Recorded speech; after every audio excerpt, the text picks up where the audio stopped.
Our next guest is a musician who does it all, from singing the gospel to swinging with Wynton Marsalis. That's right, here to talk about his upcoming album, his role on BET's Sunday Best, and his singular blend of musical styles is classical pianist, composer, and musical director, Damien Sneed. Welcome, Damien. It's great to be here, yes. Now, we've heard that you are being called the multi-genre musician. You've done everything from jazz, classical, gospel, and even R&B. Why have you chose to dabble in so many different genres?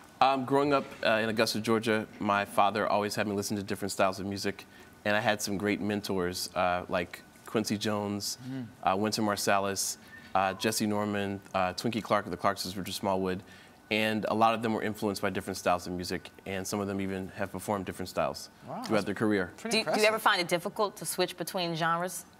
Actually, it's fun. It is challenging, and it's a daunting task to stay relevant in each genre, because each genre requires its own set of technical skills, or, you know, just being aware of what's going on currently with each style. But it's challenging, but I enjoy it. But talk about working with some of the people you mentioned, like Wynton Marsalis. I mean, he's legendary. What was it like to work with him, and how did you all get connected? I first met Wynton in Augusta, Georgia. Wycliffe Gordon, who's also from the Augusta area, introduced me to him when I was in about 8th or 9th grade. And after that, when I was a student at Howard University in Washington, D.C. Say it again? What was that Howard again? University. Oh, love that glue on your tie, brother. Okay. I had a chance to perform with the Howard University Jazz Ensemble for CBS's Kennedy Center Honors Program. And there we were performing with Wynton Marsalis, and I stayed in touch with him, and the rest has been history. Wow, that's pretty awesome. I know, and you have a new record coming out. Now, it's called Broken to Minister. Yes. What does that title mean to you? It's a new project. The EP is out now, but the full project is coming out featuring my group, the Levites. And it's a wonderful topic of discussion, Broken to Minister. The words say, in spite of my scars, in spite of my tears, I'm a vessel God has called. That's why I'm broken to minister. And it doesn't matter if someone finds himself in church or outside of church. Anybody in any walk of life has experienced something in their life that may be painful or something that may have them feeling like they're broken. But the message in the song is that God is allowing us to be broken so that we can minister to someone else at our same point of brokenness.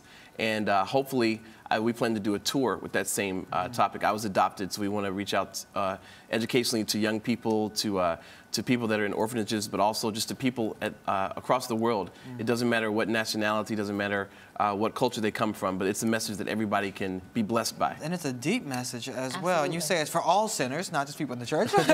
But thankfully, what is the vibe like on the album? Is it jazz? Is it classical? Is it gospel? What? You can definitely hear the classical elements in the music and jazz as well. A lot of people say that the stylings of vocal arrangements are jazzy, but it incorporates traditional gospel music, contemporary gospel music. There's some hymns. There's something on there for everybody. Wow. Okay. Cool. Yeah. Wow. Now, what does gospel music mean to you? Do you think it still has a place in today's music world? It most definitely does. Gospel music incorporates so many different genres and styles itself, but the most important thing that makes it gospel music is the message behind the music. And I think that a message of love and a message of God's love for people will always be something that will always be relevant. Now, speaking of gospel music, you were the musical director on season 4 of Sunday's Best on BET. How was it to work on that show? What were the dynamics like? What did you have to do? Kurt Franklin's on there, Yolanda Adams, I mean, all-star cast. Yes, Kim Burrell, Mary, Donnie McClurkin. It was very challenging, but I had a great team. I was music director of musicians and singers, background singers that worked with me for the house band. And arranging about 90 songs, which was really, really challenging for the contestants. Of course, you know, the show is taped in a very small period of time, like 2 or 3 weeks. Wow. So having to arrange those songs quickly and then also work with recording artists that come in, you know, during the taping. So it was very challenging. One time we taped actually 3 shows in one day. Wow. So you know, working television, that's a lot because you have to rehearse and record. 20 songs? Like at 7:30 a.m. Mornings, going all the way to maybe 10 o'clock or 11 o'clock at night. Now, you started when you were 3 years old. 3 years old, yes, so playing the piano. piano. So I have to ask, you've lived your life in music. I think you became choir director at 8? Yeah.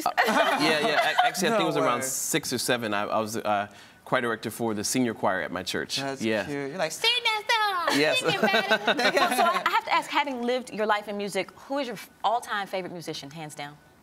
Wow. I'd have to say Wynton Marsalis. Wow. Just because he's a mentor that's been close to me, but more so I've seen him develop over the years but still stick to a standard. He's changing, very dynamic, but he still has a standard of what his voice is and what he's trying to say musically. Wow, well, people love what you do musically. Even the Obamas, you played for them. Tell us about that Oh, experience. that was an Do they awesome just call experience. you up and say, hey, come sing for us, come play for us? What? Actually, I was called by another mentor of mine who's a Howard University graduate from Augusta, Georgia, Jessie Norman, who sang at my parents' wedding. She asked me to arrange some spirituals for her for the reopening of Ford's Theater in D.C. Wow. That was awesome. That is a great experience. It was a blessing. Yes. Now tell us when and where we can catch the new album when it comes out. The new project is on iTunes, and it'll be sold in stores as well. So you can look for that project, Damien, Sneed featuring the Levites. Yes. All right, Broken to Minister. We look forward to being minister, too. Yes, thank you. And to ministering to others. That's right. All Pay it forward. There you go. Fellow Thank Howard you so brother. much for joining us. All right, great. Thank you. And you're watching Arise Entertainment 360.